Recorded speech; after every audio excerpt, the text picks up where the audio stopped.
안녕하십니까. 무선 마이크가 고장이 났습니다. 아무리 해도 안 나와요, 소리가. 그래서 이렇게 육성으로 한번 시도해 보려고 합니다. 카메라를 최대한 앞으로 바짝 가까이 대면서 소리를 크게 한번 내어 보려고 합니다. 젊은 선생님들에게 드리는 편지, 이제 막바지로 다가온 것 같습니다. 그래서 이거를 좀 마무리하고 새 마이크를 사러 가려고 합니다.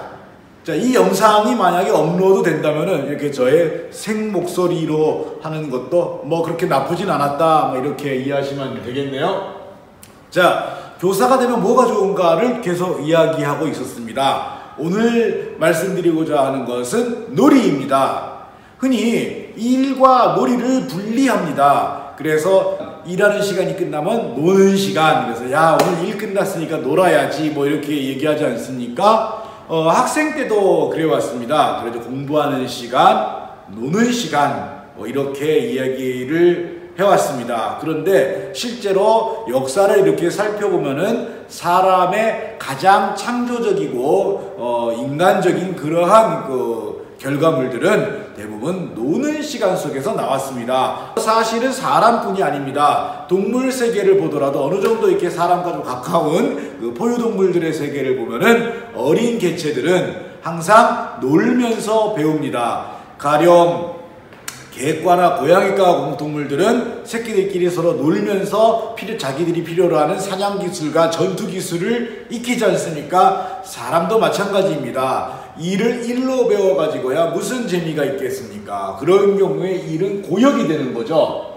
그래서 사람도 역시 일과 놀이가 그렇게 구별되지 않습니다. 새나 다람쥐나 이런 거 보면은 막 나무 위를 날아다니고 뛰어다니고 하는데, 때때로 보면은 먹이를 구하는 것과 거의 별로 필요가 없는 그런 활동들을 합니다. 그렇다고 해서 아주 쓸모없는 시간이냐면 그건 아니죠. 그렇게 하는 동안에 그들의 생존에 필요로 하는 여러 가지 능력과 기술들을 또 배우고 익히고 향상시킬 테니까요. 그렇게 동물들까지 일과 놀이가 서로 뒤엉켜 있습니다. 사실 일이라고 하는 거는 사람의 생존에 필요로 하는 자원을 얻는 과정이잖아요. 그런데 이 생존에 필요로 하는 자원을 얻는 과정이 즐겁지 않고 고통스럽게 느껴졌다면은 그러한 개체들은 아마 도태되고 후손을 남기지 못하지 않았겠습니까? 그래서 사람은 기본적으로 일과 놀이가 구별되지 않는 그런 존재였을 겁니다. 그런데 이 일과 놀이가 구별되기 시작한 것은 사람의 사회를 만들면서 그 사회에서 지배계급과 피지배계급이 나눠졌기 때문이죠. 그래서 이 지배계급은 일 중에 재미있는 속성만 뚝뚝 띄워가지고 자기들이 하고, 그 일 중에 재미없는 속성들, 주로 변함없이 반복되는 부분, 그 부분만 잘라가지고 피지배계급에게 전가했던 겁니다. 그래서 피지배계급은 일 중에 재미없는 부분만 계속 반복해서 하면서 일을 하면 할수록 자기 자신이 비참하고 힘들어지는 느낌을 가지게 되겠죠. 그리고 그게 바로 소외된 노동, 이렇게 부르는 현상이 되겠죠. 특히 이러한 현상은 근대 자본주의 산업혁명 이후에 노동이 세밀하게 분업화되면서 더욱 심해졌습니다. 노동이 세밀하게 분업화된다는 얘기는 모든 노동 속에서 이제 반복되는 속성, 재미있는 속성이 섞여 있다면 이거를 낱낱이 다 잘라낼 수 있다는 그런 뜻이 되겠죠. 그래서 그나마 좀 힘든 노동 중에서도 조금이라도 흥미로운 속성이 있는 부분은 다 튕겨나가고, 가장 재미없고 반복적인 속성만 단순한 동작으로 나누어져서 가장 어려운 처지에 있는 사람들에게 자유를 가장하여, 그러나 실제로는 반강제나 다름없이 할당되었던 것입니다. 그래서 노동과 놀이가 분리가 되고 만 거죠. 그러한 노동을 하는 사람들은 노동이 이루어지는 시간 동안에 즐거움을 느끼기가 대단히 어렵습니다. 그럴 틈을 주질 않으니까요. 그래서 노동의 시간이 끝나는 것만 기다리게 되고, 이 노동의 시간이 끝난 다음에야 놀이의 시간을 가지게 되지만, 그때 할 수 있는 놀이는 창조적인 놀이를 하기에는 너무도 에너지가 많이 빠져있는 상태이기 때문에 결국은 그 놀이의 질도 떨어지게 되는 겁니다. 이렇게 노동과 놀이가 분리되면서, 놀이는 삶과 분리되면서, 이러면서 인간 소외 현상이 심화되게 되는 거죠. 참으로 안타까운 일이 아닐 수가 없습니다. 그럼에도 불구하고 교사라는 직업은 그나마 놀이와 노동을 함께 할 수 있는 직업이라는 것입니다. 아이들과 함께 놀면서 공부할 수 있습니다. 어떻게 하면 이 공부가, 학습이 아이들에게 놀이와 분리되는 그런 과정이 아니라 놀면서 즐거움을 느껴가면서 지식과 기능을 익힐 수 있도록 할까, 이거를 끊임없이 고민할 수 있는 위치에 있습니다. 그런 위치에 있음에도 불구하고 학생들에게 삶과 분리된 학습, 놀이와 전혀 관계없는 학습, 오직 고역으로서 느껴지는 반복적인 학습만을 강요한다면은 이 또 얼마나 불행한 일이겠습니까? 교사에게 주어진 축복을 스스로 물리치고 자신에게 주어진 그 귀중한 노동을 고역으로서의 노동으로 바꾸면서 자신과 학생들을 다 같이 불행하게 만드는 일이 되는 것 같습니다. 어쨌든 교사가 되어서 가장 좋은 일 중에 하나는 일과 놀이가 하나가 된다라고 하는 거, 또 그럴 가능성이 늘 열려 있다라고 하는 겁니다. 그런 점에서 저는 이 교실에서 학생들을 가르치는 일을 버리고 딱딱한 행정 업무를 보는 자리에 가는 것을 승진이라고 부르는 것을 도저히 이해할 수가 없습니다. 사실 승진이 아니죠.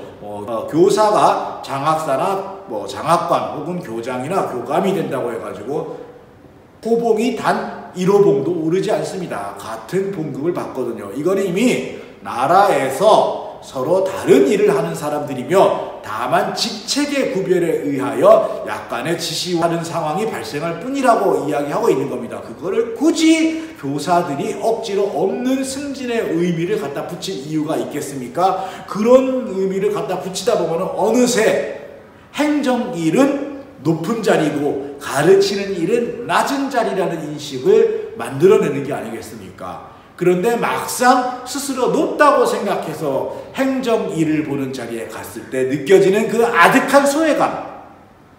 교사와 학생들은 깔깔거리고 즐거운데 자기들은 서류 뭉치석에 묻혀서 혹은 고독한 사무실에 묻혀서 인생이 점점 삭막해지고 있다는 느낌을 받을 때 그것을 엉뚱한 데다가 화풀이하는 그런 사람들이 또 있는 것도 사실이란 말입니다. 자, 승진의 의미를 다시 한번 생각해 봅시다. 그런데 저는 여기서 교감이 되고 교장이 되고 장학사가 되고 장학관이 되는 것을 무조건 부정하는 건 아닙니다. 그쪽에도 그 나름대로 행복이 있습니다. 그거는 뭘까요? 바로 증여의 경제학입니다. 교사가 되었을 경우에 좋은 점 중에 하나이기도 한데요. 사람은 어떨 때 행복하냐면요, 무엇인가를 받았을 때뿐 아니라 내가 무엇인가를 주어서 다른 사람들을 행복하게 할 때 또한 굉장히 큰 즐거움과 행복을 느낍니다. 이 증여의 그동안 우리의 경제학은 항상 무엇인가를 얻는 것이었습니다. 그래서 얼마나 빨리 많이 비용을 덜 들이고 얻을 것인가의 경제학이었습니다.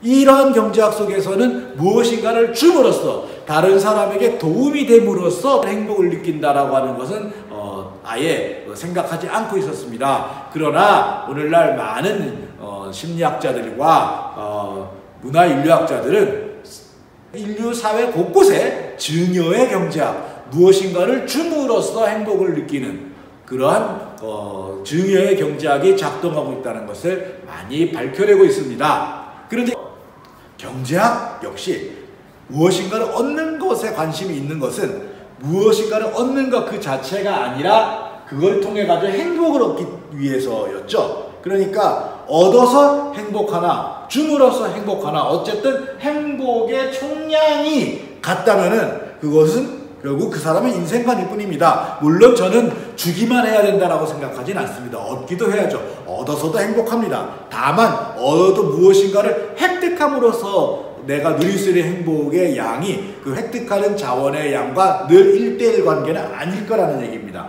어느 시점에서는 아무리 돈을 많이 벌어도 아무리 무엇인가를 많이 얻어도 더 이상 행복의 양이 늘어나지 않는 시점이 올 수가 있습니다. 바로 그 시점에 증여의 경제학이 작동하는 겁니다. 그런 점에서 보면은 교사라고 하는 직업은 획득의 경제학과 증여의 경제학이 굉장히 교묘하게 균형을 이루고 있는 일이라고 할 수 있습니다. 일단 획득이라고 하는 부분도 적어도 불행하다고 느끼지 않을 정도로 넉넉한 소득이 주어진단 말입니다. 그런데 지나치게 더 많은 소득이 주어지지는 않습니다.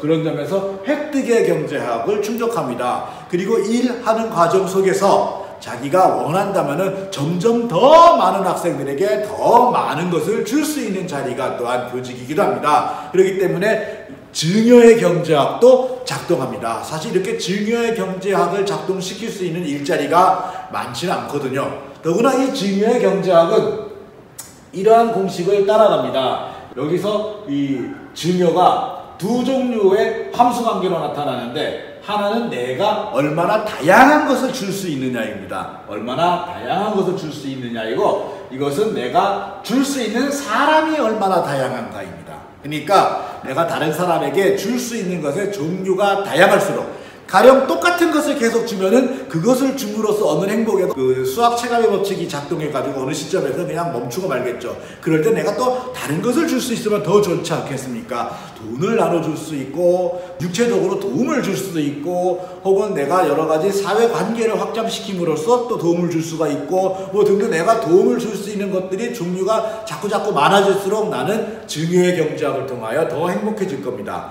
그 다음 맨날 똑같은 사람에게만 주어가지고야 무슨 행복이 넓어지겠습니까? 내가 이 행복을 넓히려면 내가 도움을 줄 수 있는 사람의 종류도 자꾸 확장되고 다양해져야 되는 거죠. 그런 점에서 교사는 굉장히 유리한 조건에 있는데요. 아이들은 교사로부터 가르치는 것을 배우는 것만 받지 않습니다. 언제 어디서건 우리가 상상하지도 못했던 것들을 달라고 요구할 때가 있거든요. 그럴 때 그것을 해결해주고 줄 수 있을 때마다 새로운 행복을 느끼게 되는 겁니다. 게다가 학생들은 굉장히 다양하지 않습니까? 각계각층에서 아이들이 옵니다. 각각의 아이들은 모두 나름의 고유한 독특한 개성들을 가지고 있습니다. 이러한 다양한 아이들에게 계속해서 다양한 종류의 무엇인가를 줄 수 있는 기회를 누리는 게 바로 교사인 겁니다. 바로 이거를 생각한다면은 장학사나 장학관 혹은 교감이나 교장의 길을 선택한 사람 역시 어떤 것을 통하여 자기들이 행복을 느낄 수 있는가를 생각해 볼 수 있을 겁니다. 그것은 교사 위에 군림하면서 교사에게 무엇인가를 지시하면서 내가 이만큼의 권력을 가졌다라는 걸 확인하면서 느끼는 것이 아니겠죠.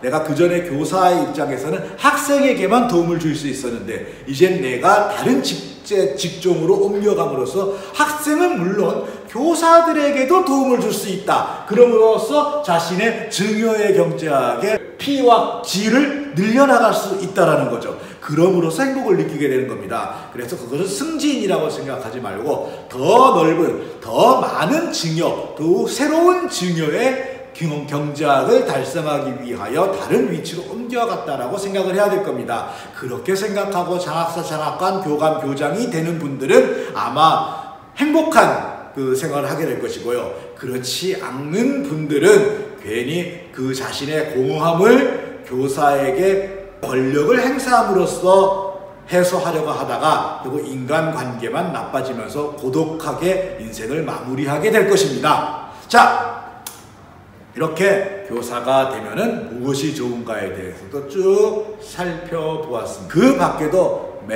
더 많은 이야기들은 이 책에 들어있습니다. 그리고 제가 여러 선생님들과 이야기를 주고받는 가운데 또 더 많은 이야기가 만들어지겠죠. 그래서 더 많은 이야기를 나누고 싶으신 선생님들께서는 즉시 얘기하기에는 시간이 없으니까요. 메일을 보내주시거나 댓글을 달아주시면 되겠습니다. 자, 지금까지 교사가 어떤 일을 하는 사람들인가, 교사가 되기 위해서 먼저 깨어야 될 허상, 그리고 교사가 되면 무엇이 좋은가에 대해 가지고 여러 차례 걸쳐서 이야기를 드렸습니다. 지금까지 이야기를 듣고 나서 어때요? 결심이 서십니까?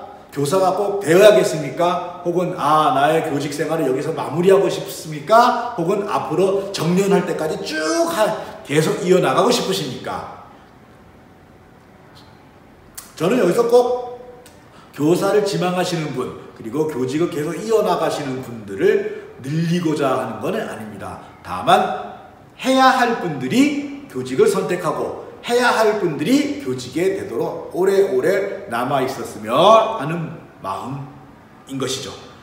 한두 분이라도 그런 분들을 제가 늘리는 데 성공했다면, 혹은 한두 분이라도 여기에 오지 않아야 될 분들을 단념시키는 데 성공했다면 내 강의는 성공했다라고 이야기할 수 있겠습니다.